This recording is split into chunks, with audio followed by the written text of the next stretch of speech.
The desolate, empty land for which the opening round of the war in former Yugoslavia was fought 3 years ago. Nothing has changed in the self-declared Serbian Republic of Krajina since then.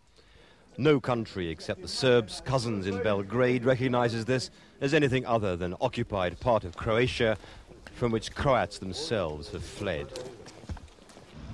The Serbian flag was raised over the town of Knin in December 1990, a full 6 months before the war began. The Serb rebels claimed that independent Croatia would discriminate against them. Despite their isolation and poverty, the 250,000 Serbs who now live in Krajina are still unshakable in their belief that their future lies in a greater Serbia. Their leader, a former police officer, Milan Martic, is prepared to talk to Croatia about sharing water and other resources, but no more. We will not allow our economic negotiations to get mixed up with politics. Once the economic talks are finished, then we will negotiate about political issues. For the time being, however, we do not wish to be involved in any political talks. The railway lines converging on Knin were the town's economic blood supply. The war has left them idle, but now the fighting in Bihać holds out hope for the Serbs. If they gain control of Bihać, they could reopen the line at least as far as the Bosnian Serbs' largest town, Banja Luka. That's the gateway to the vital corridor through which all supplies from the outside world must come. For the first time in the war in Bosnia, the Krajina Serbs have played a military role, which they justify with an unsubstantiated claim against the Bosnian government army. The army of the Republic of Serbian Krajina is participating only in part to defend its own territory. You are well aware that the 5th Corps has entered on several occasions the territory of the Republic of Serbian Krajina. They're a terrorist group and they carried out massacres of the Serbian population in those areas. The people of Krajina have got used to living in a state of permanent martial law, their leaders telling them their hardships are a sacrifice needed for the never-ending war effort. Some, however, remember the past with longing. People lost the nerves to wait. How long? Maybe for one year, 2 years, 10 years, who knows? But we don't wait a long time. We want to live easy, you know, good life. Without a war, without killing. Is there any chance that Serbs and Croats will be able to live together again? I think it's never been like before between Croatia and Serbs.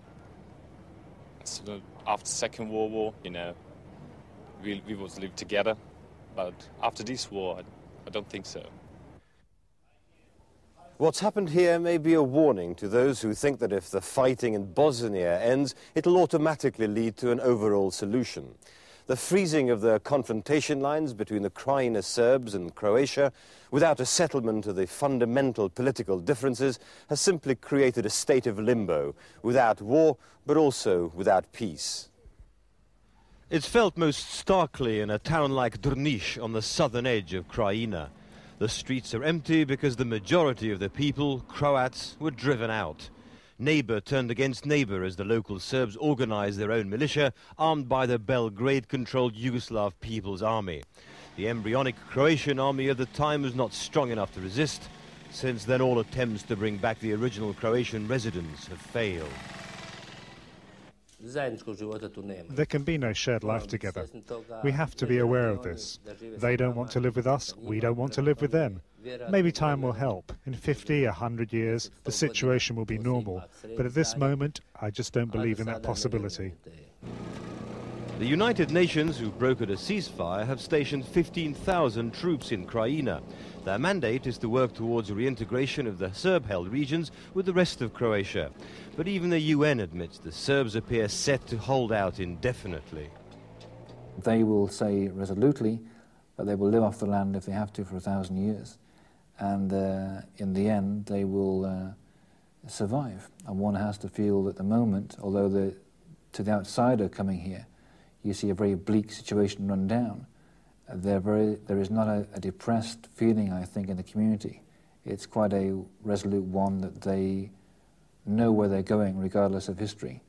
And that's why our job for the UN is very much more difficult. The Serbs' apparent willingness to let a new generation grow up in an impoverished land is based on an almost sacred belief in the cause of national unification. The outside world has discovered, both here and in Bosnia, that the Serbs can't be deflected by persuasion or hollow threats of force. Gabirado, Channel 4 News, Krajina.